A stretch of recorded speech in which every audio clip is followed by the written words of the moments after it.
পৌষ পার্বণে কি করলাম চলো দেখতে থাকো। তো বাড়ির উঠোনের মাঝখানে কিন্তু আলপনা দিয়েছি, পুষনা পুষনি এঁকেছি, আর বাড়ির প্রত্যেকটা দরজায় কিন্তু আলপনা দিয়েছি।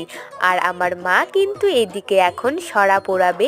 তো নতুন সরা এনে আমরা সেই সরার পিঠেগুলো কিন্তু প্রথমে ঠাকুরকে দিই। তো দেখো, সরার মধ্যে তেল মাখিয়ে তারপরে কিন্তু চালের গুঁড়োর ব্যাটারটা দিয়ে ঢাকা দিয়ে এর ওপর জল দিয়ে দিল।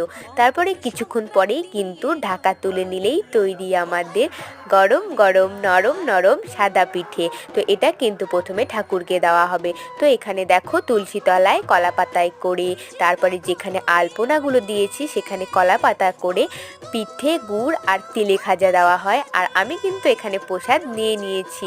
অনেক নরম হয়েছিল পিঠেটা। তারপরে রাত্রে মা করেছিল দুধ পিঠে, সাদা পিঠে, তেল পিঠে আর পাটিসাপটা। তো তোমরা কে কে পিঠে খেলে আমাকে কমেন্টে জানিও।